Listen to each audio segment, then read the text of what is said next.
Is J. Cal here? I can't see him. Maybe I've been blocked. I don't know. I'm getting some static on the line. I can't hear anything. Why do the two fat guys have to ruin everything? I mean, get your shit together, you two. We have something good going. Don't save it for the show. The show started, Freeberg. You've lost control already. No, here we go. You guys ready? I'm not fat anymore. In 3, 2. Let your winners ride. Rain Man David Sachs. And instead, we open source it to the fans, and they've just gone crazy with it. Love you, Besties. Queen of Quinoa. If you'd like to skip the Bestie Twitter drama and get right into the episode, jump to 20 minutes and 48 seconds. Hey everybody, we've got a great show for you today. What a treat this is going to be here at the All In podcast, where we cover everything technology, business, market, politics, science, and of course, the besties' emotions and their feelings. I'm Dave Friedberg, the king of cannolis. Joining me today are the guys that used to be besties. First, joining us from Berlusconi's Boomba Boomba Palace, the Pied Piper of SPACs himself, Chamath Palihapitiya. Chamath, welcome. You look great today. Thank you. And from one of his many houses, the sass bully himself, David Sachs. And, of course, our former moderator and host, the one and only, the internet famous, the Bronx bully, Jason Calacanis, everybody. J-Cal, welcome. You're looking great. You look like you're ready to do a little jab and a hook. So for those of you joining us today that haven't been following on Twitter... I'm sorry, Chamath, did you get Kermit the Frog to host the show? I mean, Jesus Christ, that opening was the worst, most painful thing I've ever heard. It really was not very good. Okay, well, welcome. Sachs and J-Cal not really feeling great about this. You can't. It's a failed experiment already. I thought the opening was good. Good job, Freeberg. I think you're doing well. It's a fucking 4 of 10. Stop prejudging his performance. It just began. And by the way, interrupting already. Stop interrupting. Stop interrupting, Calcanis. So the moderator is moderating, and J-Cal has to take the mic. The lovers, J-Cal, I'm going to mute you. The dreamers, and mute me. Him. Block him. I'm going to mute him. Thank you. So, gentlemen, welcome. As we know, over the past week, there has been a Twitter feud between Jason and David Sachs. And I'm going to give you guys a little bit of this background for those of you who haven't followed online, which I'm assuming is the vast majority of you. But there's a Twitter account called All In Stats, and they publish an analysis showing that J-Cal has been talking a lot on our podcast. And Sachs, kind of quote tweeted and said, here is statistical proof of Jason's piss poor moderation of the All In pod. J-Cal, if you were moderating correctly, you would be 4th place in airtime instead of tied for 1st. Your job is to facilitate discussion, not dominate it. Stop interrupting and let the grown-ups talk. J-Cal immediately jumps up with a response. Maybe you could start your own pod with Peter Thiel and Keith Boyce and have Tucker Carlson moderate. Sachs says, I know it's rough doing 10 years of This Week in Startups and never getting to number 1. Then Chamath Friedberg and I do it effectively on the first take. But this is why you need to stick to your lane and stop talking over us. Oh my God, so brutal, Sachs. J-Cal then responds with, a niche podcast about just startups is never going to be number 1. It's not for a general audience like All In by design. Number 2, sure, trash the guy who has relentlessly supported you for decades because you're obsessed with your stats and forget about the quality of the conversation. Then J-Cal blocks David Sachs on Twitter publicly. Sachs tells everyone J-Cal blocked him, and this whole thing escalates and snowballs. So the besties, have they broken up?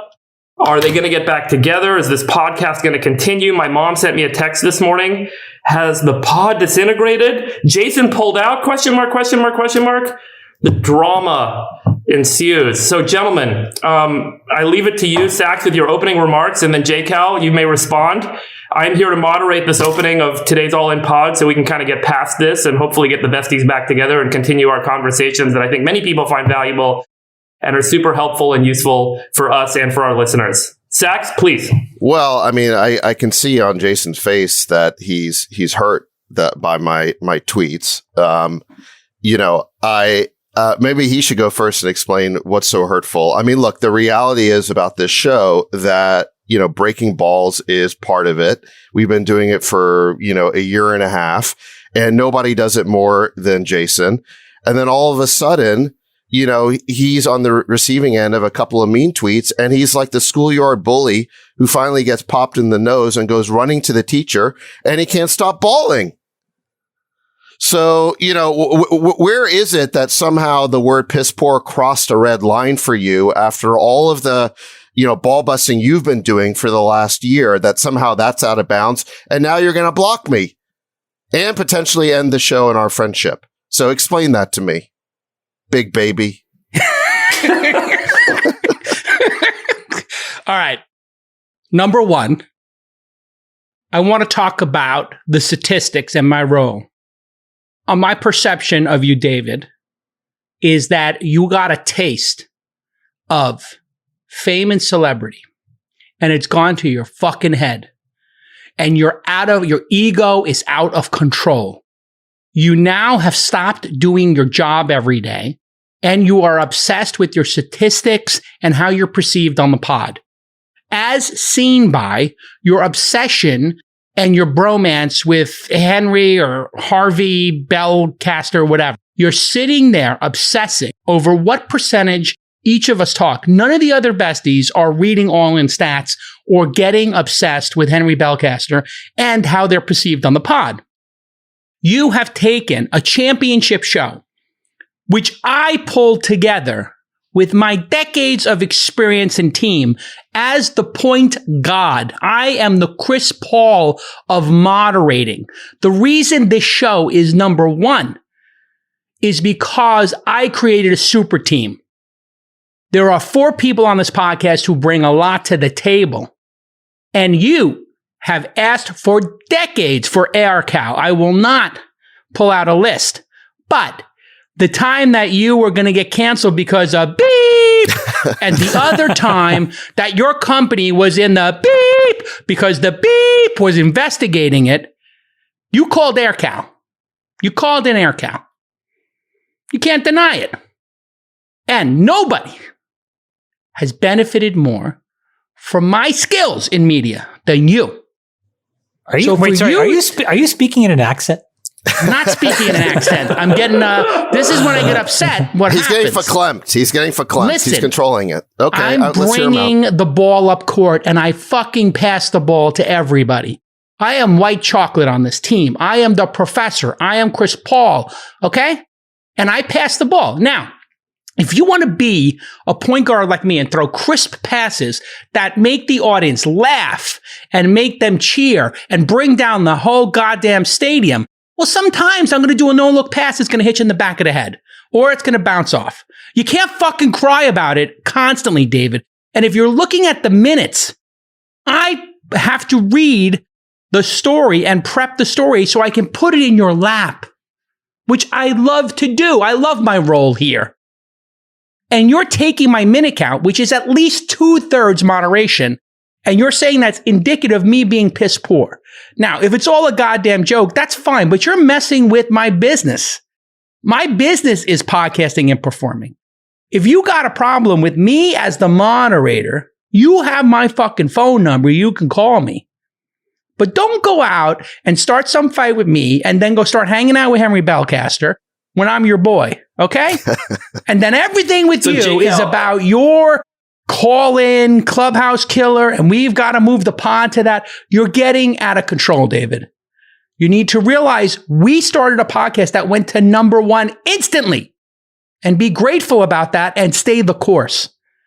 The end. I'm done. Well, all right, good. All right, so can I respond? So first of all, J. Cal, I agree. You put the super team together for this pod. You're an indispensable part of it. I'm not questioning that. You know, I don't think we should. I don't think. Well, let me come to that. Let the adults talk. Let me first. I'm actually saying some positive things about you before I get into my critique. Okay. So look, you deserve credit for putting this thing together along with Chamath. It wouldn't be the same without you. You do bring an element of entertainment to it.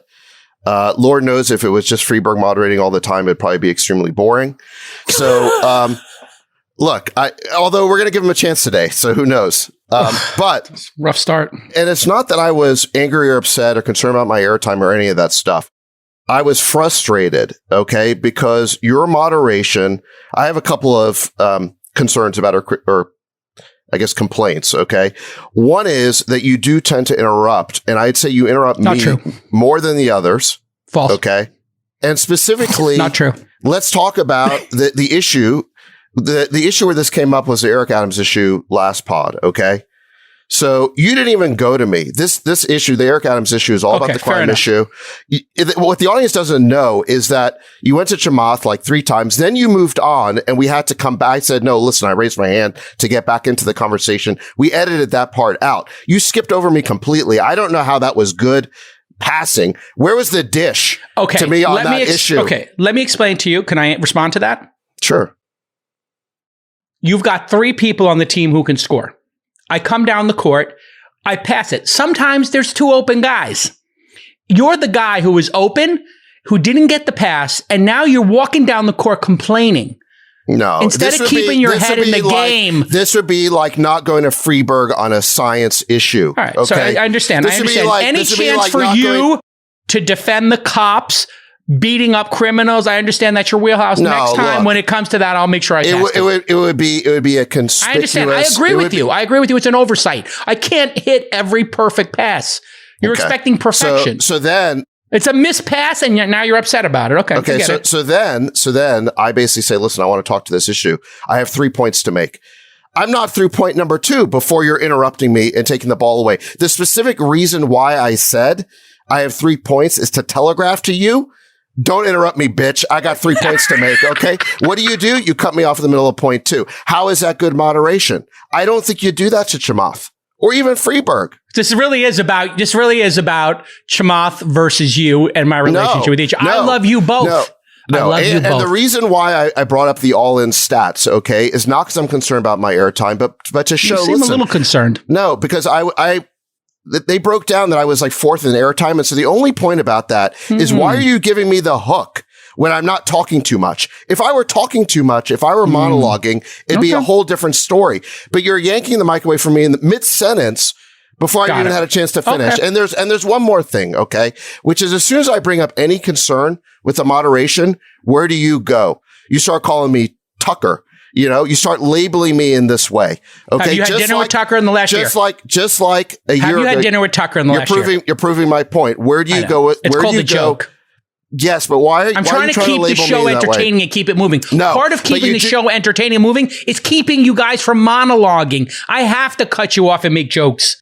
A year and a half ago, at the beginning of the pod, we had to have the last time we had a sort of session like this. It was because you kept trying to paint me as the Trump supporter, which is not my agenda.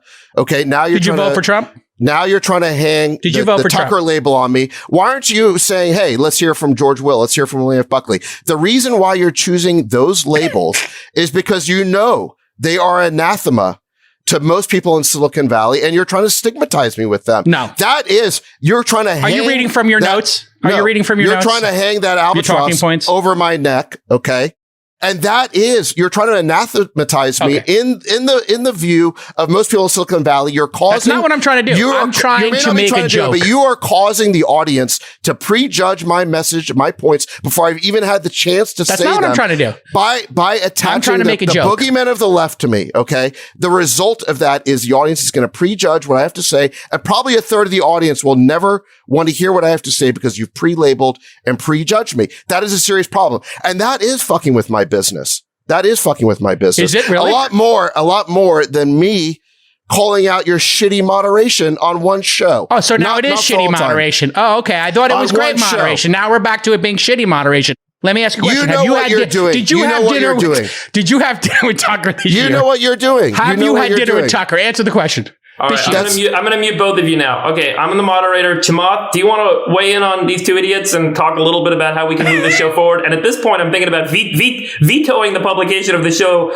so we can just have this conversation offline. This was so the fucking pod because this is painful. This was so stupid. Nick, edit all this nonsense out and make it 30 seconds and move on. Hey guys, this is a really important, powerful thing that we accidentally stumbled into. I'll make 2 points. David does get labeled, and I don't think it's fair. And Jason does an excellent job of moderating. And sometimes I think that Jason does get excited. And in getting excited, he's also not just there to moderate, he's there to contribute as well. And so I think that if you look at the number of minutes as a guide, it's not going to be accurate because he does have 2 jobs to do, whereas the rest of us only have 1. And David does bring an enormous amount of clarity to what he says in a very fair way. And it is unfair to him that he gets basically slathered with, here's the crazy guy on the right. So I think what I would just say is let's just tone it the fuck down and calm down. Okay, we're at 1 million fucking people a week. We could be at 10 million people a fucking week, and we could fucking own the distribution of our ideas to millions and millions of people. Let's just stay the course and calm the fuck down. Well, I agree with all that, actually. I agree with all that. I'm 100% in agreement. I want to address the labeling issue. I want to address the labeling issue. I am joking 9 out of 10 times when I talk about Trump because it's hilarious and your relationship with Tucker. I think it's hilarious that you're part of the Keith Raboy and Teal thing. And I don't think it's damaging for your business at all. And people are telling me I'm purple viewed. We're moving to the center here. So I believe that we're doing something noble by bringing all these voices together. It's all a big joke. And you know what? I don't care what you say about me on Twitter. I know I'm good at what I do. There's nothing you could say that can change that. Why did your accent change? I think in general you are good at what you do. And the reason why I have 2 of the top 10 tech podcasts. Go open up your fucking podcast player. Don't tell me to get my fucking shoe shine back. I don't shine shoes anymore. Number 4 and number 8. No, nobody's saying that. So I think what David is literally saying what he said. That's literally what he said on Twitter. What he's doing right now is showing why I had to tweet, which is he won't take a note. I can't tell the guy, hey, listen. You got a note for me. It's not going to happen on Twitter. You got my fucking phone number. Well, it doesn't happen in private either. We know that. You could fucking call me. Oh, really? You're going to take a note in private? I play chess with you all fucking week. I've tried. We've had this conversation before. We had this specific conversation about the Trump thing a year ago. We haven't talked about Trump in 6 months. You're back to all your bad habits. Can we just hear an apology from one to the other and tell the other person what you I'm absolutely willing to hear Sachs's apology. Tell him what you appreciate about him and what you like about him. Go ahead. Yeah, go. Fucking Christ. Is this therapy? All right. I unblocked fucking Sachs and I'm following him. Enough. Thank you. We move on. We move forward. Wait, apologize to each other. All right. I'm sorry you tweeted that shit, Sachs. I'm sorry you tweeted that. Seriously. David apologized to him. Let's just move on. Jason, tell Sachs you're sorry for labeling him and, you'll be more conscientious in the future, please. I'm sorry that I brought up your relationship with Tucker and that I labeled you a Trump disciple. I don't even need an apology. I just want him to recognize. He just asked me to, so I'm trying to be the bigger man. Fuck it, I take it back. Okay. I unblocked you and you're followed. That's enough. Sachs, Jason his feelings were hurt by you telling him that his podcast sucks and Piss poor. Okay, look. You asked me to have 10 of your founders on the podcast in the last 2 years. I counted. Your team is in the fucking mix trying to get people booked on the show. We're not gonna keep it going. You've benefited from this relationship as well, so thank you for the. I never said I didn't. Thank you for the press. All I've ever said is thank you to you. All right, we good? Look, my frustration over your moderation boiled off into a couple of tweets last week. I did not mean to hurt your feelings. I was just trying to give you a note. Okay. If you would take the notes in private, I would give them to you in private. I do think that overall, you're a great moderator. Your contribution to the show is absolutely necessary and essential. Never disputed that. I think we should keep doing the show. I didn't expect you to block me. Honestly, I didn't expect your feelings to be so hurt by what I said. And so, yeah, look, I apologize for that. All I wanted to do was give you a note, and I would appreciate if you could try and respect my note, not mischaracterize it. I think you know what I'm saying, right? I just want the chance to be able to present my views without the audience prejudging them, because you know that certain labels will not go over well with our audience, okay? It'd be like introducing Chamath as the Michael Milken of SPACs, okay? There is edit that out. No, I mean, I'm not saying he is. Collateral damage. I'm saying it would be as if you did that, right? You understand what you'd be doing if you labeled him that way. I don't think that is a fair label. In fairness, I thought the labeling and the joking about you being the token Republican was a meta joke about the fact that Silicon Valley doesn't have too many of you. and Teals and Rabois, etc. There's a small cohort. I think the whole point of what we were trying to say is Silicon Valley's heads up their ass. I agree. So maybe the problem we've identified is all these left-leaning people are just sniffing their own balls, basically running to a cliff. Sweaty balls. So, yeah, a lot of my views, like on free speech, are the old center left. Exactly. Right, and now you're for universal health care. Look at you. I haven't moved. The whole world's gone crazy. I mean, everyone supported free speech until 5 minutes ago. Okay. That's what I went on Tucker to discuss. Well, you were free market about education, and you were free market about healthcare. And now you're like, hey, maybe we should have healthcare and safety nets. I am a believer in markets. All right, Jason, let's start. Go. Let's fucking start the show. 3, 2, hey everybody. The All In podcast is back. Besties Unblocked with us again. The Rain Man himself, David Sachs, and David Freeberg, the Queen of Quinoa. And from his Italian hideaway, gallivanting in Italy, Chamath Palihapitiya, the dictator. Big news for Besties this week.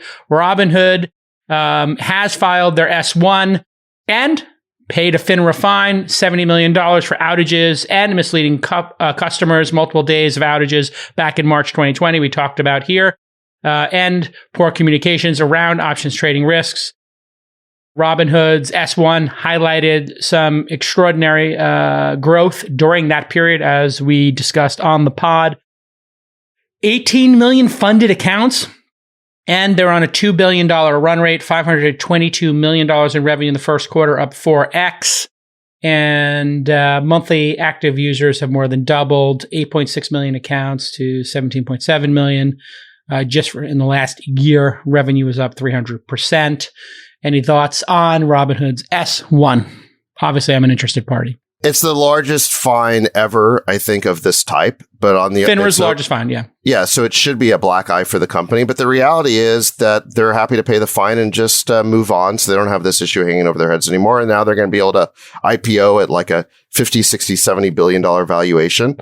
And so for them, it's just sort of cost of doing business. I think there's something a little bit off about that, but that's kind of how it works. Freeberg, anything? I mean, congrats to you, J-Cal. Looks like you're going to do really well with this deal, huh? It will return roughly, this one deal will do 3 or 4 times the value of the first fund, the launch fund 1, which was $11 million. So did you invest in the seed round or the A, or what round did you invest in? I think it was the seed round. And so what's your multiple going to be on a $50 billion market cap, you know? It would be 500x. Amazing. Congrats, big boy. Yeah, it's a congrats, J-Cal, and I'm happy to see that your success I'm really happy for you. Your success is finally catching up to your ego, and so I think. Oh God, here we go. I think That's too it. soon. You're coming to get the shoe shine box. Too soon. Your net worth is catching up to your waist size. Congrats. Oh God. Well, actually, between this and the composition, listen, it's a long way to go before we distribute, obviously. But that first fund I did, which came after the Scouts fund, my Sequoia Scouts portfolio. My only advice to you, Jason, is talk to a few seasoned GPs like Gurley, Fred Wilson, and figure out the right distribution strategy. One of the biggest things that I see these folks do is early stage venture investors thinking that they're public market investors, trying to time the market, trying to figure out how to do distributions, and it never works. Which means, do you hold the shares for another year or two, or you distribute them immediately? I would distribute them immediately, book the win, move on. Yeah. It's interesting. A lot of the top firms that I'm in are holding their shares. And I had a firm that had Square, and they held some number of them until it's 7x and then distributed. So I guess technically they get to book that win. So what are your thoughts on that, Sachs, of when to distribute, and how are you doing it in your fund?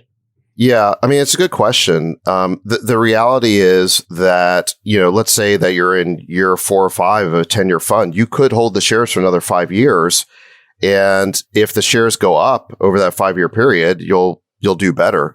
So I think the question better is on IRR. Your numbers will look better.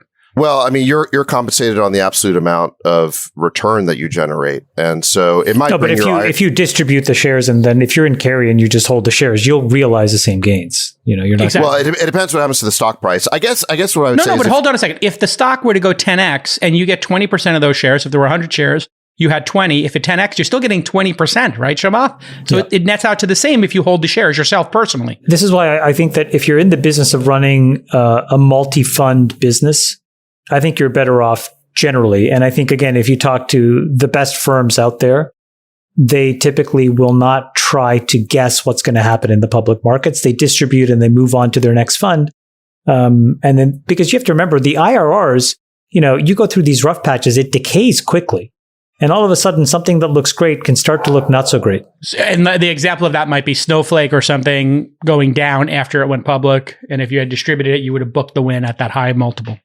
Yeah. And then you're thinking to yourself, wow, I hope it goes back up. And then you're like, well, when do I distribute? These are all not things that venture capitalists should be engaged in. They should be there to help build the next David versus Goliath. I think the counter argument to that is if you really believe in the company and think you understand it better than the public markets do, or because you've been on the board and you have information, if you hold it for another, yes, there's going to be ups and downs, but let's say that you plan to hold it for another 4 or 5 years. You'll still get the same 20, 25% carry, but the point at which that carry will crystallize would be at like a much higher level. And so essentially you're preventing your LPs from selling is what you're doing. And so you may get an extra turn of your fund by doing that. How do we feel as LPs, David Freeberg? But there's also, isn't there like I'm just trying to pull up the Goldman Sachs report they did in 2019, where they analyzed 4,500 IPOs over a 25-year period. And I think that, and I could be wrong on this, but if I remember some summary of this, I'm trying to find it, so I can't find it right now. But that they basically highlighted that IPOs as an index generally outperform the market over some period of time, whether it's 1 year or 3 years. And so if you have access to those IPO shares, assume you're a venture investor, you can beat the S&P by 10, 15 points, just generally without having any thought about the business itself or the company itself. And participate in 20% carry on the upside from there, or 25% carry on the upside from there.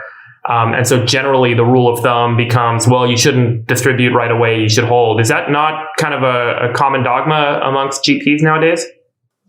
Well, look at Square. Look at Square. I mean, Square had most of the appreciation happened in the public markets. I think Sequoia held onto their Square shares, did way, way, way better because nobody sold effectively for several years. And the best firms do this, right? I mean, we hear from Gurley and others that, they hold on to these shares for years. And, a good business going public has a much better chance of performing well as a public company than, just tracking the S&P after an IPO, regardless of the valuation it exits at.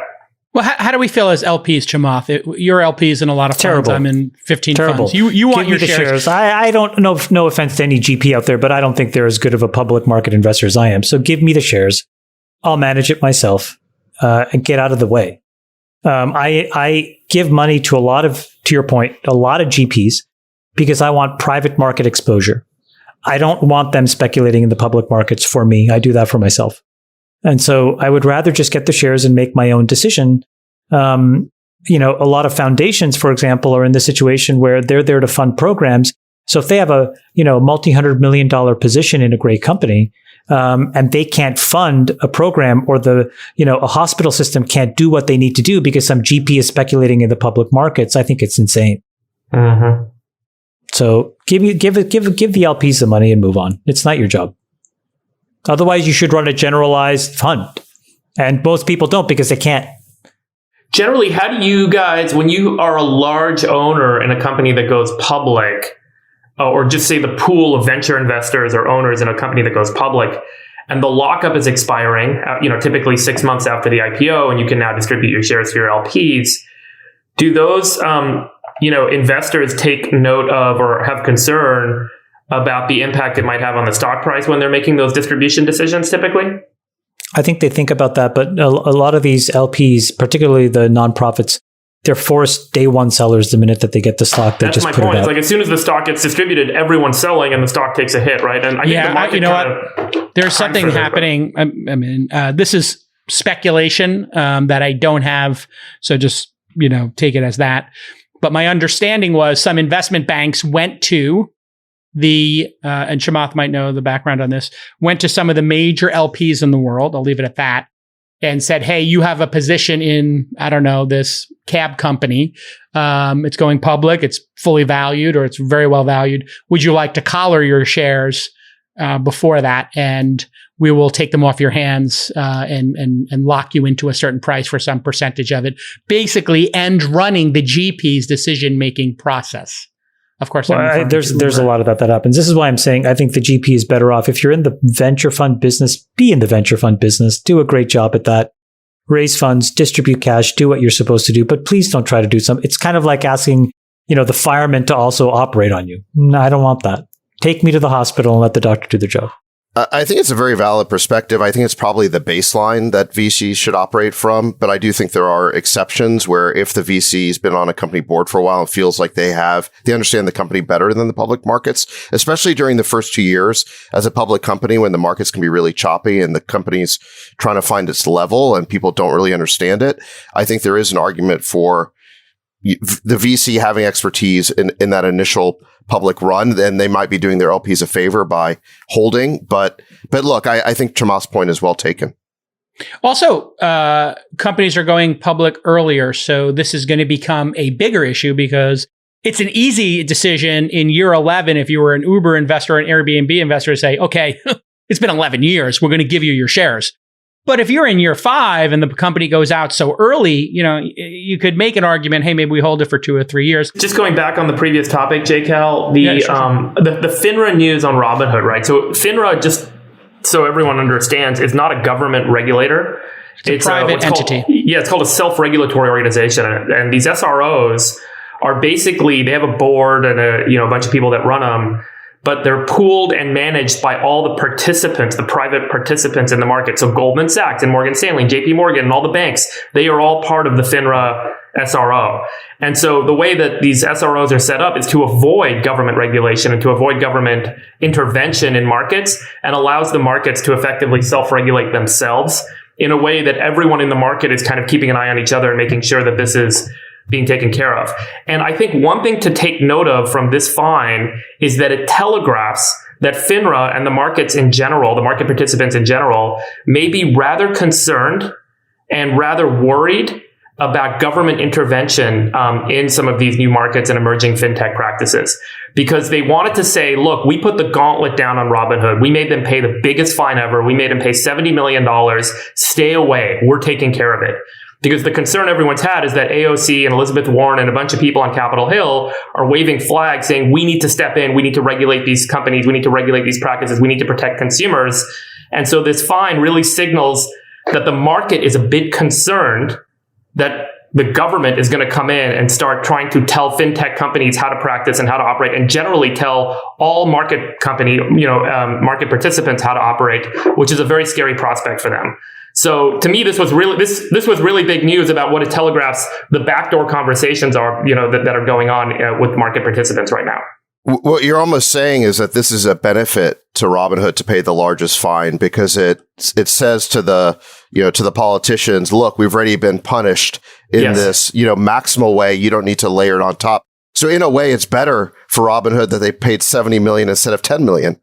Yeah, and it's not, by the way, it's not even for Robinhood. I think all the market participants, JP Morgan, Goldman Sachs, they all have huge, tech teams, and they all have acquired fintech companies, and they are all trying to go digital. And everyone is worried about the government intervening and changing how this business is transforming, because as soon as the government gets involved, it's going to slow down the transformation. It's going to, make things much more challenging. And I think that everyone's trying to keep the government at bay while the great digital transformation of markets is underway.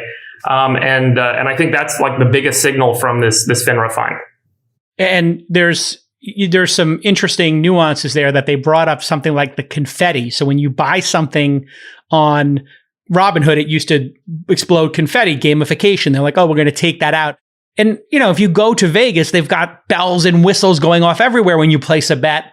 And so it is a little bit of window dressing. I think it's also interesting that you bring up the self-regulatory organizations. There's 2 other equivalents for people who are thinking about this. The MPA, Motion Picture Association, which was formed back in 1922 because people had the same fear about movies. And Valentini, I think, was the guy who really changed how movies were perceived in the PG-13 era, allowing a lot more violence, Terminator, those kind of movies.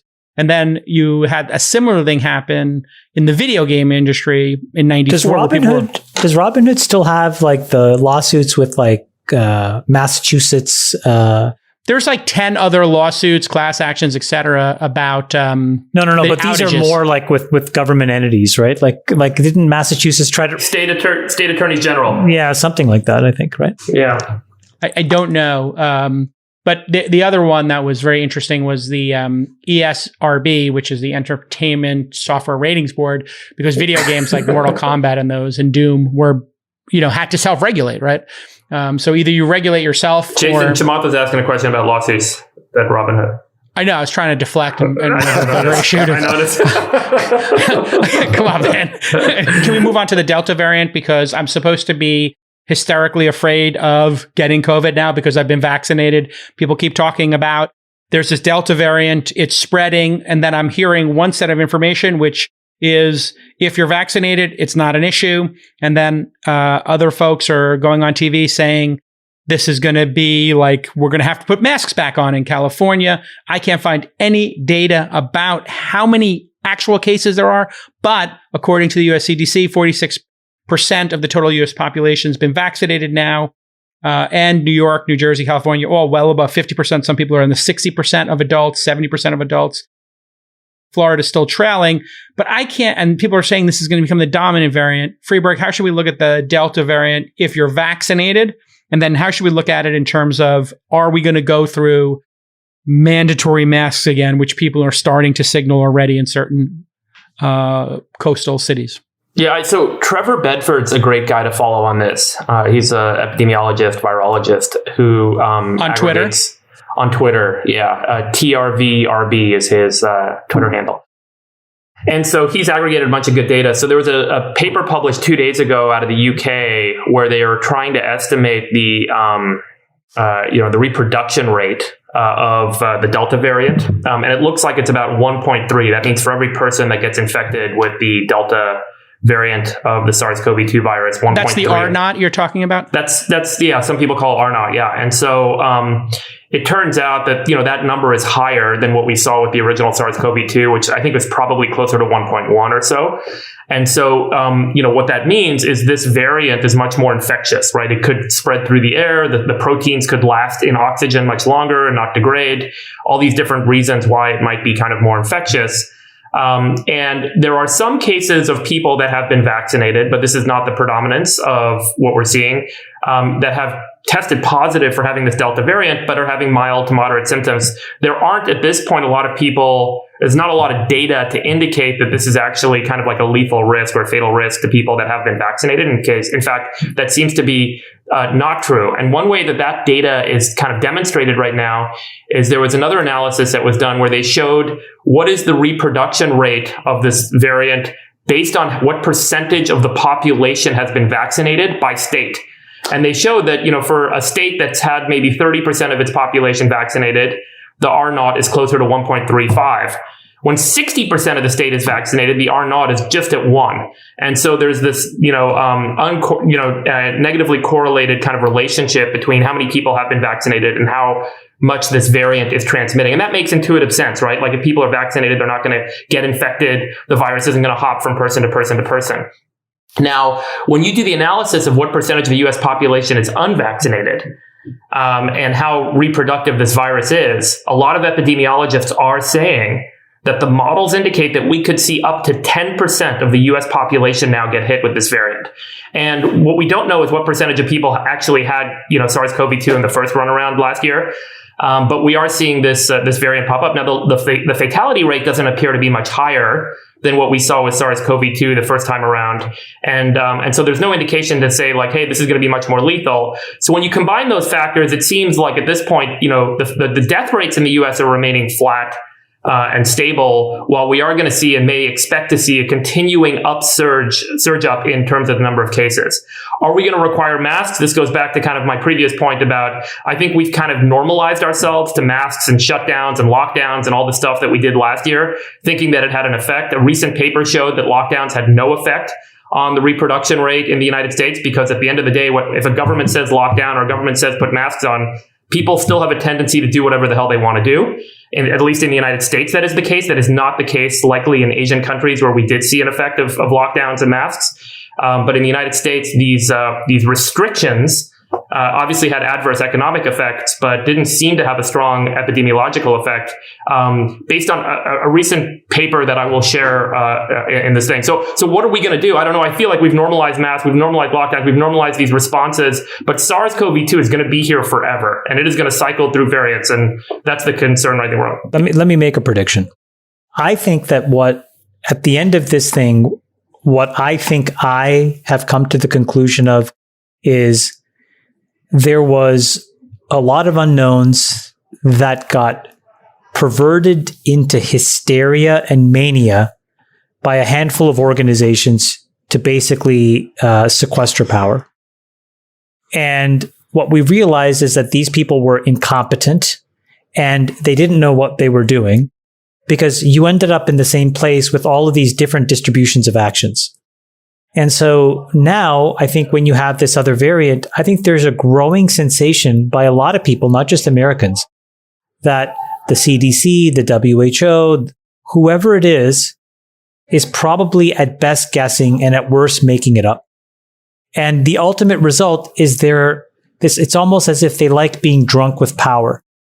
And so I think the last part of what you said, Freeberg, is what I really agree with, which is that this is not going to be tolerated anymore. And the reason is because they are also politicizing science. And what they're doing is when they don't know, they're making poor guesses in the name of science, which is just as bad. So, I don't know what's going to happen with the Delta variant. Maybe a lot, maybe a little. But as far as I can tell, I think people are tired of uninformed impacts to their lives, and they're not going to put up with it anymore. Sachs, chances California goes back to lockdowns or some sort of mask mandates? Well, they are. They're imposing mask mandates indoors in places like LA, and you have the teachers' unions, the National Education Union, is now putting down all these conditions on going back to school in the fall. So I think you could be in a situation where we do not have, they will call it school reopening, but we will not have 5-day-a-week in-person learning.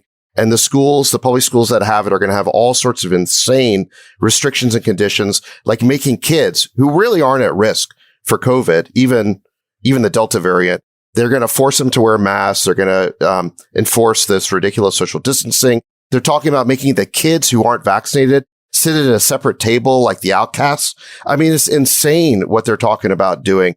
Wait, so why is that insane, David? Not to interrupt you, but I'm just curious. I want you to unpack that. Because so look, I'm pro-vaccine. I think adults should get vaccinated. I don't think my kids need to get vaccinated. I don't think that is a wise policy to force kids to get vaccinated. They're at very low risk for getting the virus. They're very low risk for transmitting the virus if they get it. And even if they get it, they're at almost no risk for it being harmful or, to cause serious illness or death. And so to impose all these restrictions on kids, it's like we're living in a time warp, back to last summer when we didn't know as much about the virus. I mean, to Chamath's point, they're imposing all these restrictions, which are just unscientific. And it really seems like the real point is to create excuses for the teachers not to have to go back to work. And a school system is borked when the truancy is on the part of the teachers, not the students. The students want to go back. The teachers want to be truant. It's like they want to be on permanent vacation forever. It is a really broken system. By the way, let me just highlight, to support the concern that I think people people that Sachs is kind of speaking to might be having. A research letter was published in the Journal of the American Medical Association 2 days ago. Lead researcher was a guy named Harold Walsh. And this paper is going viral amongst kind of the scientific and medical community right now. And what these guys did is they measured the carbon dioxide content of children's lungs from wearing masks. And so they were trying to identify, is this a risk to children to actually be wearing masks health-wise? And the results are pretty scary. It turns out that, in air, in ambient air, 0.07% by volume is carbon dioxide, when a normal, and then they measured kids, randomized control, double blind, we're not double blind, but randomized control. There's kids that have masks and kids that don't. The kids that don't have masks, their carbon dioxide when they exhale is about 0.28%. When you have to wear a surgical mask, your carbon dioxide increases to 1.3%. When they looked at this in a more detailed way, it turns out that it could be as high as 3.8%. And so this starts to reach a medical level that is concerning for doctors, that having these kids wear masks for hours a day could actually be having an adverse health effect, because it is increasing the carbon dioxide content of their blood, because their lungs aren't strong enough to breathe all this carbon dioxide out. It builds up in their body.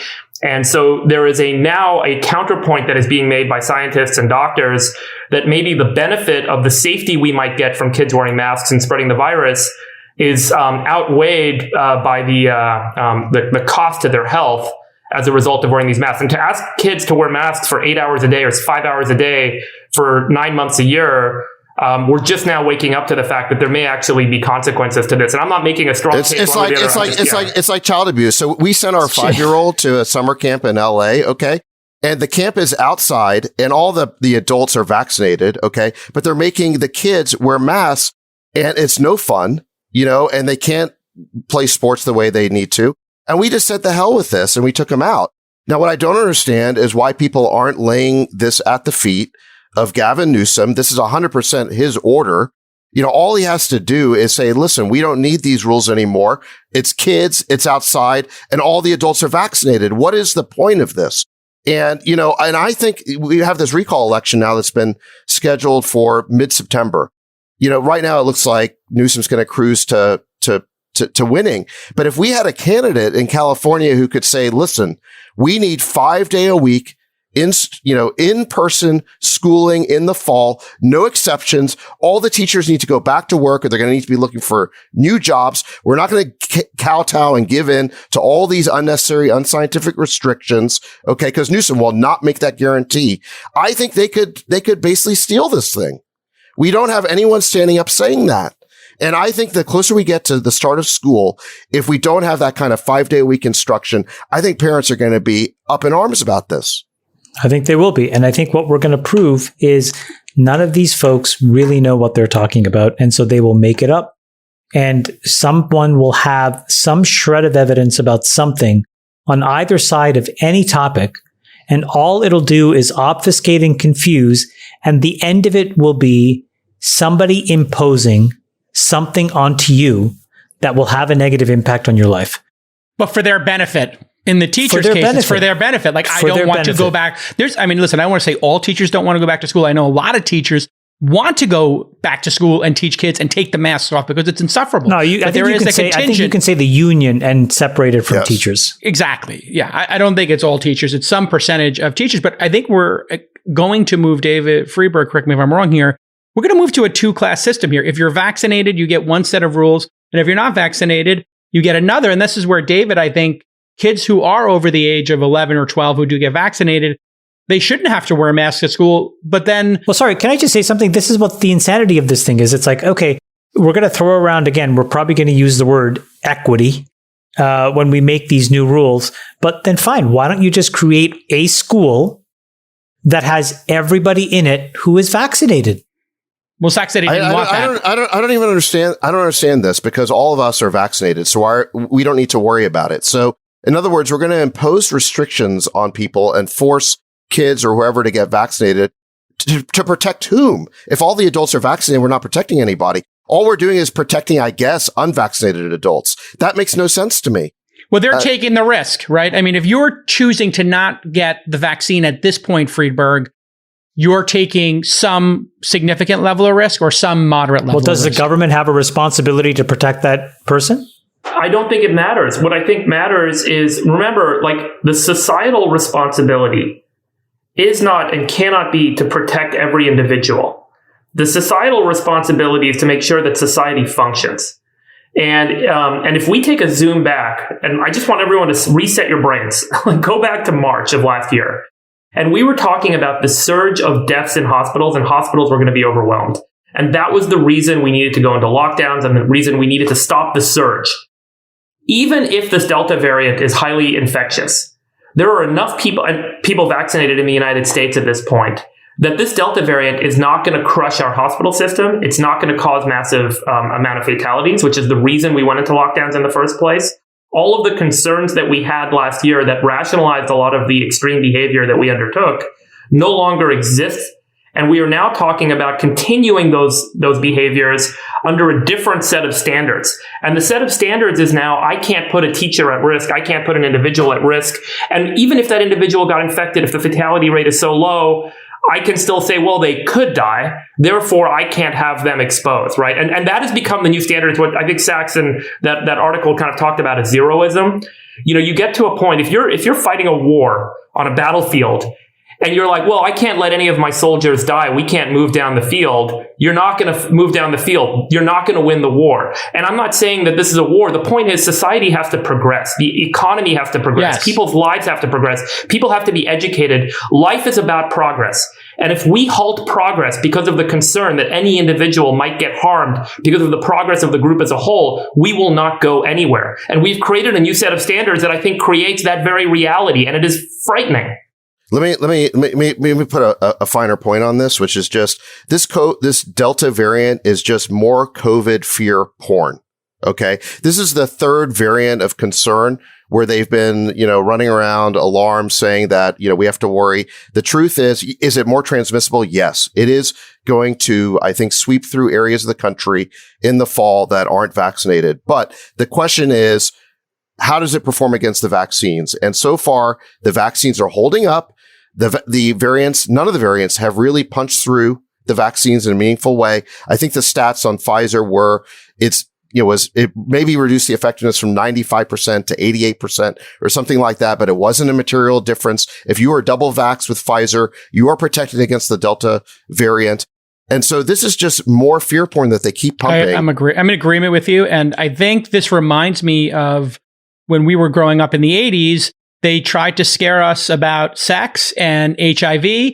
And were you not going to have sex if you were in your 20s, in the 90s, and into the 80s? No, you learned about HIV. You learned to use condoms. You learned that you probably couldn't do, what people did in the 60s and 70s, which is have many, many partners. You maybe had to have fewer partners, maybe longer term partners, but you could take your own risk by putting on a condom. You could make that decision for yourself. Here, I think there's a group of people who don't want anybody to make any decisions for themselves. And in this case, the vaccine is wearing a condom. If you're wearing a condom, like your chances of getting HIV go down dramatically. It's just a known fact. And we're at 263 people on average dying a day. How many of those, Friedberg, do you think are with COVID versus from COVID? If you had to take a guess. I have always, I hate doing this because then people think it's like an inhuman analysis, but the way that actuaries or economists would kind of take a look at this sort of decision tree and this sort of data is the number of life years lost. Okay. So imagine someone is going to die tomorrow. If someone's going to die tomorrow and they catch COVID today and they die a day early, you have lost a life day. And everyone, yes, that is absolutely devastating and it is awful emotionally. But like when we're making big decisions, we have to think with the data. And so if someone catches COVID and they lose 5 years or they die 5 years early than they statistically would have died, that's 5 life years lost. When a child dies, you are losing 68 life years, right? That is an incredible loss of life is one way to kind of think about this statistically. And so, part of, I think, what's been missing in the equation, and it's easy to tell the narrative by speaking about people that have died, that tested positive for COVID when they died, is it now speaks to the fact that this is a binary experience and there's a binary number of lives lost. But the data-driven exercise, which may sound inhuman and may sound awful, but again, we have to make these decisions using data if we're going to make large decisions that are going to impact everyone in a meaningful way, is to look at the number of life years lost. And I think if you were to do that, you would still find that the vast majority of deaths associated with COVID are very elderly people who are already very close to dying. And that's why we are seeing the fatality rate so low right now in the United States, even though COVID is still spreading with the Delta variant. It is because almost 90% of people over 70 have been vaccinated.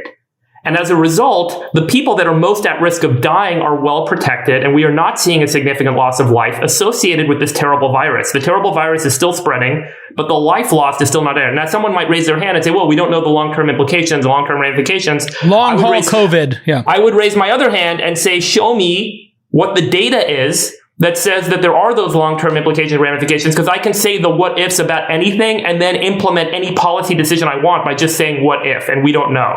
We have to say we do know, here's the data, in order to make a tough decision, versus saying we need to be, protective and use the protective, principle of precaution, or the precautionary principle, and be really careful in these circumstances. Because at this point, the impact and the damage associated with some of our practices to quote unquote guard against COVID and protect people, it's turning out there are real consequences to those decisions. All right, Freeberg, final question on COVID. Should you wear 2 condoms? In other words, should you get Moderna and Pfizer, or J&J and Pfizer? There are studies coming out now to say 1 + 1 = 3. There is some super effect of getting 2. I am looking into this. I'm thinking I'm going to get a second vaccine. I might get a Moderna or a Pfizer or J&J. Don't waste the vaccine shots. Let them go to other countries. Not needed. Not needed. Even though the studies are starting to show it gives you increased. I mean, do you need your Tesla to go from 180 to 185 miles an hour? I mean, That's a good point. I mean, look, everything we learn about the vaccines makes them look better and better. The protection lasts longer than we thought. They're more effective against variants than people were afraid of. And now we learn that there is even more protection by sort of this mix and match idea. So the vaccines have worked. There are still, I think, a couple of groups in America that are very vaccine hesitant. Evangelicals and African Americans are the 2 groups. I thought it was male Republicans. It's more like evangelicals. And so in a place like Mississippi, where you have large numbers of both, the vaccine rate's only like 29, 30%. It's actually pretty low. In a place like that, you could see the Delta variant sweep through in the fall, and you could see a lot of cases. Let me buck your labeling and categorization of me, Jake. I was reticent to say it. by saying that I don't think the leaders on the right are doing anyone any favors, any of their voters any favors, by not coming out and saying, look, the vaccines work. I think Trump could do a lot of good by coming out and just saying, listen, I got the vaccine. I'm pretty sure he did, right? He did. He did. And so, I think if you are in one of those groups, and certainly you're over like 40, you should be getting the vaccine. I mean, they work. Not to harp on this, but what did Trump say when you suggested he come out publicly about it? Nobody's listening to me. No, it's fine. Nobody's listening to me, obviously. I mean, it is very weird that Trump spent massive amounts of money on the vaccine and now doesn't want to take credit for Project Lightspeed by telling everybody to get it. I think he's got a lot of other issues. I think he's got a lot of other issues on the plate to deal with, including an indictment that just landed yesterday. So maybe he just doesn't know what to focus on because he sees his budding empire unraveling before him. Did you see the report that said that Trump was extremely thrilled by the fact that his CFO was indicted for 2 reasons? One is it kind of indicates that they didn't have enough to go after him. And 2 is it's going to make Joe Biden look bad and his administration look bad because it looks like they're being kind of prosecuted and persecuted now. But that he views this as a positive, and he's thinking about it as a way to kind of stage a 2024 run. Well, I didn't see that particular story, but I do think that it was from Maggie Haberman tweeted it. Yeah. Okay. Well, what the charges show, I think, is that they got nothing on Trump directly. This turned out to be a big nothing burger after years of investigation, just like the whole Russia thing. And hold on, 15 felony counts? Is it nothing burger? But Jason, let's finish his point. Trump was not, let me finish. Trump was not named. They didn't get close to Trump. All they got was they're trying to charge Wesselheim, who's CFO, with basically receiving certain perks as compensation. T&E. It was T&E violations. It was crazy. Yeah. This is penny ante stuff. It does look like persecution rather than prosecution. And what they're trying to do is they're going after this guy, Wesselheim, to squeeze him to try and roll over on Trump. Well, good luck with that. That's about as likely to happen as Putin releasing the P tapes. Not going to happen. Sorry, J. Cal. Trump is getting away scot-free. The one thing I would say, I think, that I disagree with respectfully is this is a 15-year tax avoidance scheme that included more than T&E, included people getting their tuition paid for free and free apartments. So the equivalent would be, and then, hold on, they then knowingly did this and changed the books knowingly. So they caught them going into their accounting and changing to hide it. And so the cover up worse than the crime. This is an explicit way to not pay their taxes. This would be if all of us took our personal residences and our kids' private school tuition and didn't pay taxes on it. It's significant. Jason, so the total amount, for example, that this guy got in tuition reimbursements over this 15-year period was about $375,000. The total amount of some other rent perks that he got was for about $1.6 or $7 million. The total amount of value that I think his son got, was spending $1,000 a month in a Trump-owned apartment. When you add it all up for a guy that was accused of, being in cahoots with Russia, this and that and everything, you pinch the CFO for a few $1 million of effectively, again, T&E. Let's just say that he did it. Some of these checks came directly from Trump. I think I agree with David. It's a bit of a nothing burger, and it really does look like it's politically motivated. And the reason is because these kinds of charges are typically not brought. These are things that typically result in a civil penalty, a restatement, and you just kind of move on. Nobody's trying to send somebody to jail for, miscategorizing. I have a theory because we don't have full information. And they weren't investigating this stuff before Trump became a politician. If this has been going on for 15 years, why didn't this investigation happen 5, 6, 7 years ago? I could tell you why. His, the daughter-in-law of Weisselberg's,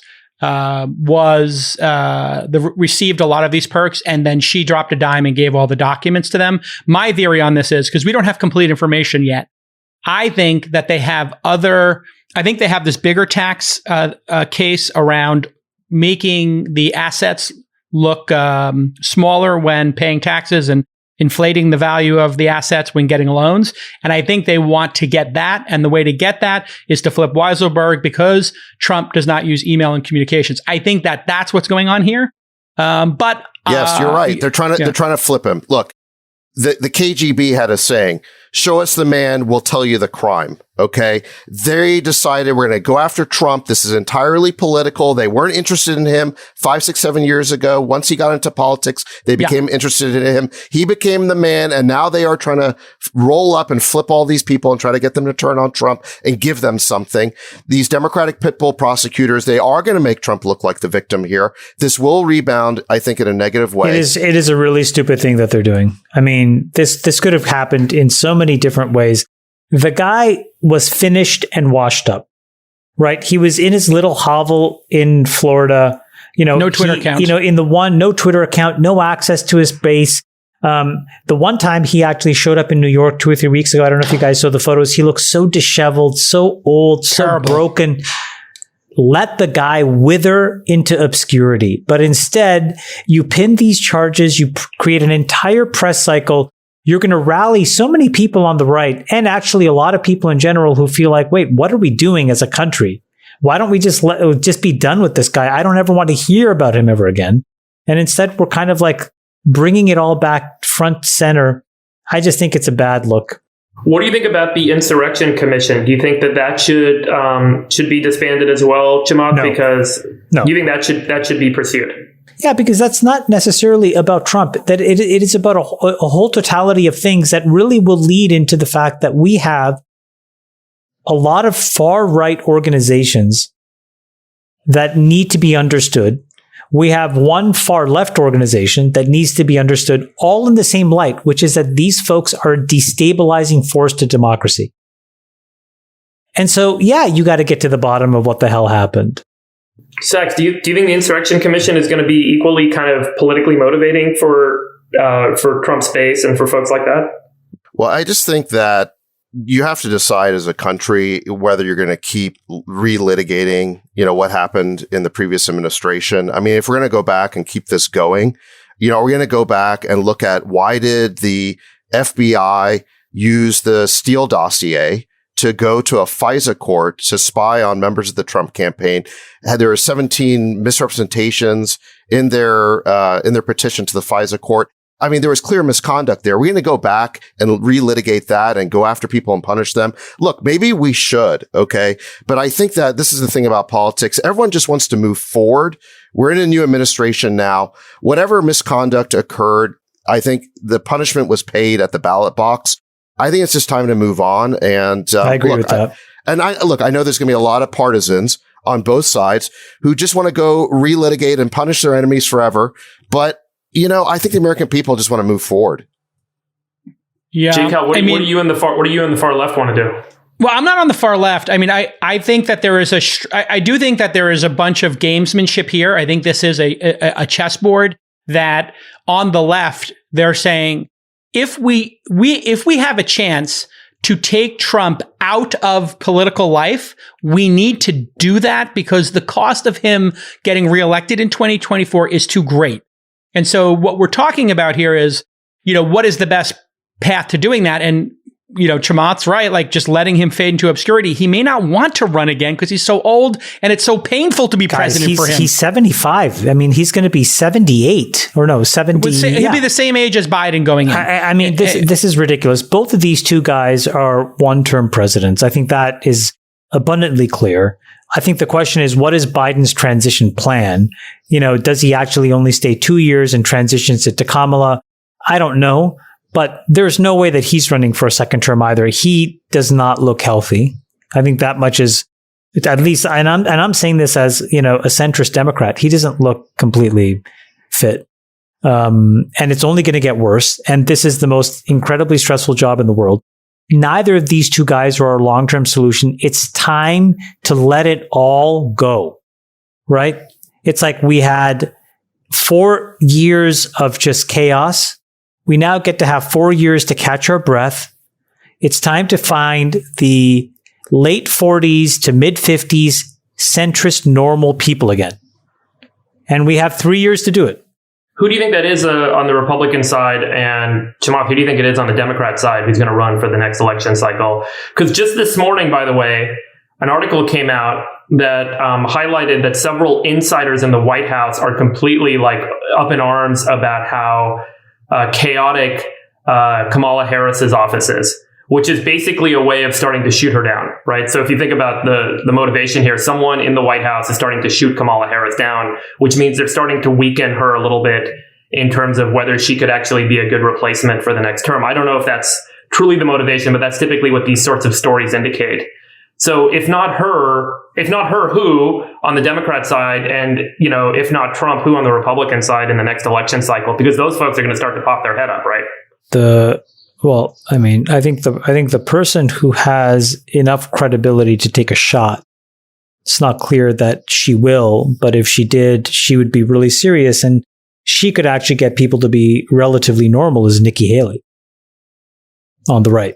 But Ron DeSantis is going to be the right's candidate, correct? And Zach? she's kind of normal. DeSantis is definitely the early front runner. There was a straw poll in which he was the first Republican to actually run ahead of Trump in a straw poll for 4 or 5 years.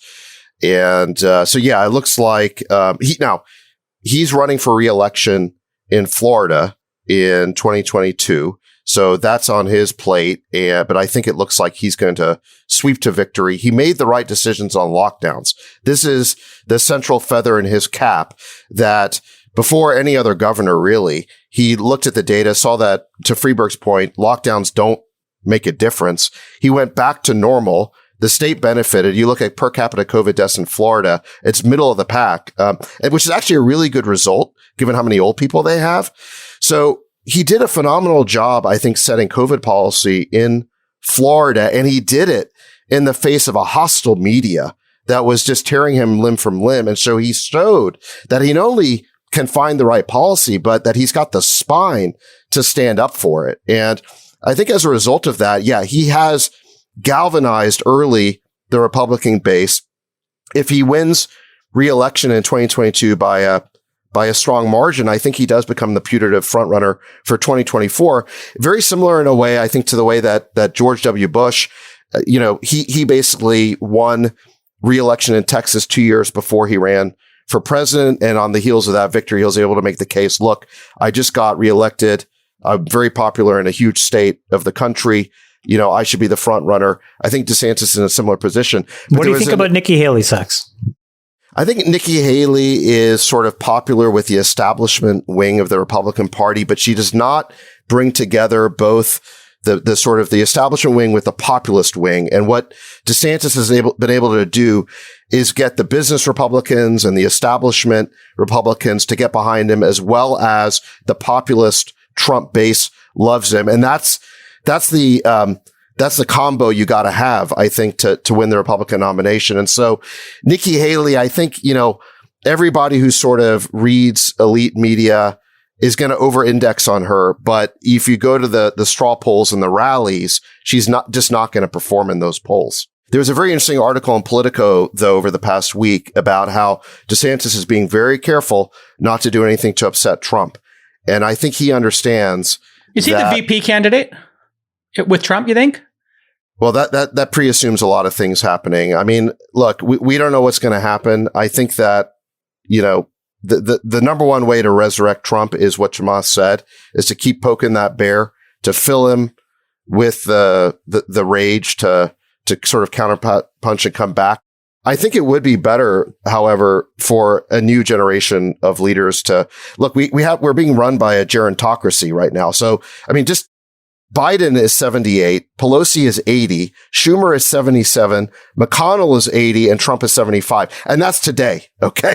In 2024, all those people are going to be in their 80s or just about to turn 80. Who will even be alive? I mean, Feinstein will be 91 or 92. It's time to have a new generation in both parties. Why are we being run by this gerontocracy? What a joke. Do we want to move on to the drought and impending death or the Facebook FTC dismissal? Oh, that was incredible.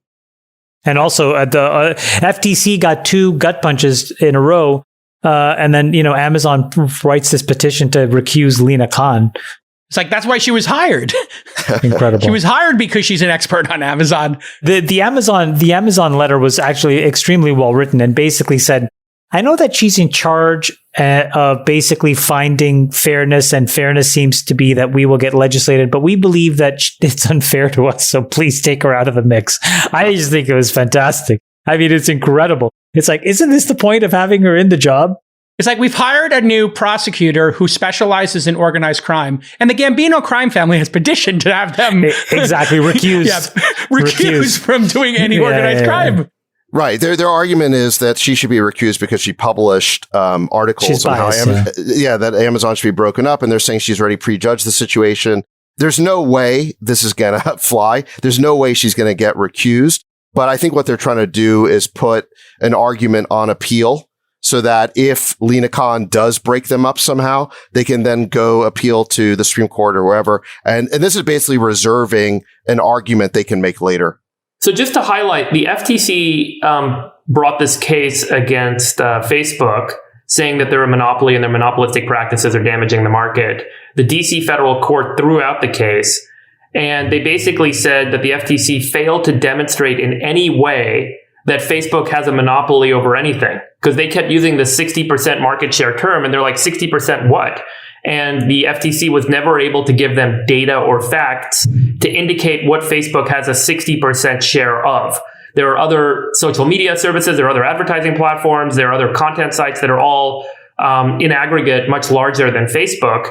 And so the case was dismissed because there was no demonstration at all. Yeah, which is why Lina Khan is of the traditional definition of a monopoly. And then Elizabeth Warren comes out 2 days ago and says, we need to rewrite the laws, the antitrust laws entirely, redefine what it means to be a monopoly, redefine what this impacts. And so I think the big question is, how much of a priority is it going to be for this administration and for this Congress before they're out of session and we end up with a split Congress again, to step up and rewrite antitrust laws at this point? Is this really a high priority question? Or is it going to get overruled? That's why Lina Khan is being brought in, is to take another approach, like we talked about on the last episode, which is, you know, the harm is competition and not the monopolistic power, but downstream competition, as Chamath eloquently explained on the last pod. The irony of the Elizabeth Warren statements, whereas that she released them on Twitter, not her Facebook. Somebody dunked on her like she's talking about the monopolistic powers of Facebook on Twitter. Right. Yeah. You have an alternative. Was the point? Sachs, I mean, how big of a like legislative priority is this going to be for Democrats? Because Huge. this could be if they rewrite the laws, it could be impactful to Amazon, Apple, Facebook, Google, everyone. Huge. It's a huge priority. There's 6 bills that just got passed in the House and it's going to the Senate. And I do think moving fast. This is one of the areas where you could actually get some bipartisan agreement in the Senate. You remember, it's a 50-50 Senate. All it would take would be a few Democrats to defect and they wouldn't be able to pass anything. But you got 21 Republicans who supported Lina Khan. So, that says to me that legislation is likely. I think it's going to go through. I think we are going to see some big changes. And in fairness to Lina Khan, this FTC lawsuit that got thrown out was brought before she got there. She didn't have a chance to shape those arguments. They have 30 days to refile. It'll be really interesting to see how she handles this hot potato now, whether she brings the lawsuit in a different way in the next 30 days or whether she lets it drop. But I do think that of all the big tech companies, the argument for breaking up Facebook is the weakest because it's true. Like it's harder to say definitively they have a monopoly in social networking when you've got Twitter, you've got Snapchat, you've TikTok. got Reddit, you've got TikTok, LinkedIn. You've got LinkedIn, you've got so many other companies in social media. But that does not mean that the argument against Amazon, Google, and Apple isn't strong. Those companies are clearly monopolies or duopolies in their spaces. Nobody can effectively compete with them. Their network effects or monopoly scale effects are I think that insuperable. Facebook's monopolistic impact probably tends towards some form of information distribution, but it's a very technical argument that has to be framed accurately on the one side, or it's how they've aggregated long-tail advertisers on the other. But to your point, David, on the idea of social networking, I don't think they're a monopoly in the least. Well, also, they're relitigating the approved acquisitions of Instagram and WhatsApp. I kind of feel like if you bought these things and you approved it, 9 years ago and 7 years ago? Yeah, they said if you guys had an issue, that the state's attorney general that filed the suit against the Instagram acquisition and WhatsApp, they're like, if you had an issue with it, you should have filed the suit years ago. You waited too long. And clearly there's, other motivations. Like just because Google was successful buying YouTube doesn't mean you can go back in and unwind YouTube because they did a great job building YouTube. 99.999% of YouTube's success is because of Google, not because of YouTube. They took a small team and they rebuilt that whole thing and they scaled the heck out of it. Let me ask you a question to Sachs. If these companies paid more taxes and got out of the censorship business, do you think they could maybe take a little wind out of the sails of these? Yeah, of course. Look, the only reason those 21 Republicans have now gotten on board with regulating the power of these big tech companies is they see those big tech companies using their gatekeeper power to restrict free speech. And it's all one-sided and it's partisan against, their side of the aisle because these companies are populated, generally speaking, by people on the other side of the aisle. And so, big tech, if they had just reined in their own impulses to want to censor the other side, they would not be in the hot water they're in right now. Can they unravel that now? Because it seems like Facebook is starting to backtrack on the Trump ban. Well, they haven't. Twitter isn't. And I think they got a big problem now. No, look, I think they should have been doing this over the last couple of years. The cat's out of the bag. What they thought could never happen all of a sudden became arbitrary. And the thing that they did was they started to legislate. A private company started to legislate power. And that's just a third rail issue. The minute you do that, you have every government in the world saying to themselves, wait a minute, I am only focused on this one thing, right? I don't take a huge salary. I've been grinding at the low levels of politics for 40, 50 years to get to this exact place. And now I have a bunch of hipsters in Menlo Park telling me what I can and can't say to the people that I worked a lifetime to basically be able to govern over. I mean, it can't stand. Yeah. So I think a big mistake that Zuckerberg made goes all the way back to 2016. Facebook basically bought into the disinformation argument. They apologized for it. That was the time for Zuckerberg to fight. He should have said, no, listen, Was the FSB, were these bad actors on Facebook? Yes. But when you look at the total number of impressions and page views, it was like a drop of water in the ocean. We're not the ones who caused this election to go the way it did. Obama used Facebook very effectively in 2008, and nobody had a problem with us then. And that was the time to fight. That was the time to fight. And to your point, David, he actually should have been even more. He said the reason Trump got elected was not me, but it was Obama. You know, he could have really gone on the attack, and he would have done himself. Well, look, Hillary just ran a bad campaign. If Hillary had just campaigned in Wisconsin, it would have gone a different way in 2016. So what Zuck should have... she had an idiot team. She had a terrible team, and they were bad at everything, including Facebook. Including everything. So, they were just bad at social media. So Zuck should have said, listen, don't blame us for the fact the campaign was bad at social media. They put victory into the jaws of defeat. Let's end on this U.S. Sprinter case. I think it's super interesting. U.S. Sprinter Sha'Carri Richardson tests positive for marijuana and is suspended a month, putting her Tokyo Olympics in doubt. She is the gold medal favorite in the women's 100 meter, and she could miss the games after testing positive. She said she smoked pot when she found out in Oregon legally when she found out her mom had died. And it's the United States Anti-Doping Agency announced this result on Friday. Her explanation is so fucking heartbreaking. I mean, what are we doing here? Like, this makes no sense. Change this decision. There was. This is similar to the golfer who was about to win the PGA and got kicked out on the final day because he tested positive for COVID without any symptoms. That was dumb. In an outdoor He's outside. Sport. Guys, I cannot imagine a worse drug for a sprinter than marijuana. Yeah. I mean, for healing, great, but you're going to run the 100 meter and stop for a cheeseburger. You're going to take a nap. It's not a performance enhancing drug. What this is this legalism, these bureaucratic legalistic technicalities gone wild. In this case of this runner, in the case of the golfer. I mean, it's like the bureaucrats enforcing the rules have completely lost sight of what the purpose of these rules are. The spirit of the rule is super important. And there was a professional snowboarder, and his name was Ross Bagalati from Canada, and he wanted a medal, and they took his medal away because he had THC in his system and disqualified him, and then they went back and gave him his medal back, I believe. And so this is heartbreaking and ridiculous, and I'm not going to watch I love watching the Olympics. I watch a lot of the Olympics. I really enjoy it. I think it's awesome. And I'm just not going to watch this year. Fuck it. I'm so offended by this. Like, you want these people to take like opioids for their pain and suffering, or you want them to take some antidepressant? I mean, Jesus Christ. Jason, look, I'll say, like, in our friend group, we have a handful of NBA players, and I don't think you remember this conversation, or maybe you do. I think we were all together when they talked about up until marijuana was more widely used in the NBA. Yes. The pills that these players were given were literally borderline opioids. Crazy. Ripped their stomach apart, ripped everything apart, created dependencies. And all of a sudden you had a natural alternative, and people are going to judge folks for taking marijuana. I mean, these guys are brutalizing their bodies for effectively our entertainment. And then we don't give them a reasonable way to manage their pain. It's outrageous.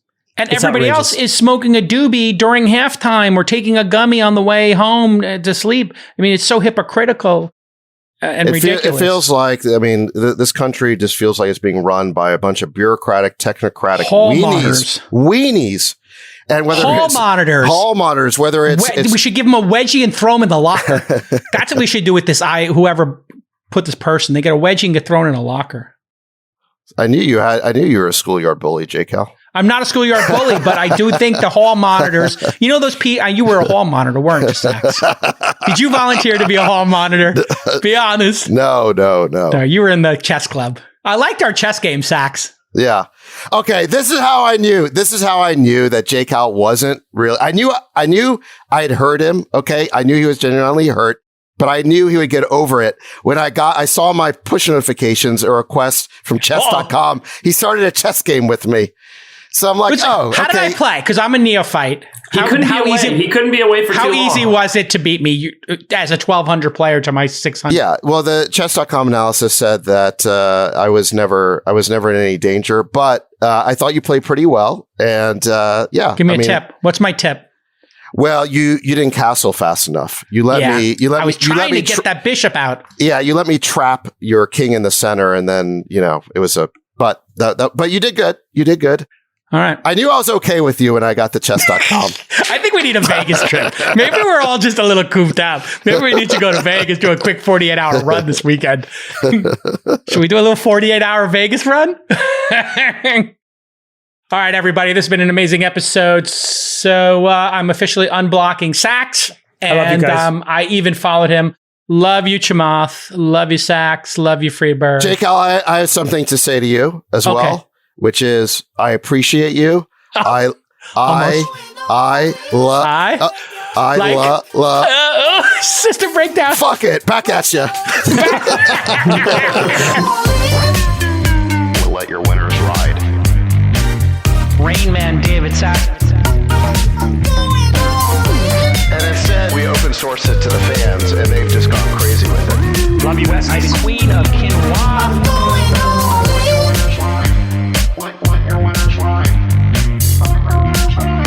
Besties are gone. Go 13. That is my dog taking a notice in your driveway. Oh, man. My haberdasher will meet me at Blitz. We should all just get a room and just have one big huge orgy because they're all just useless. It's like this sexual tension that they just need to release somehow.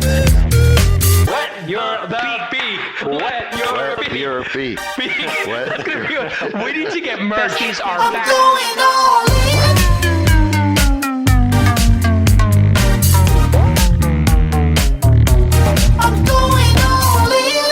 Are you wearing your boxers? What are you wearing? Chamath, turn around. What are those pants, dude? These are my swim trunks. Whoa, swim trunks. There they are. The internet famous legs. I mean, these legs are actually much, much bigger. Look how big they are. Oh, please tell me you're recording, Nick. Look at how big these are.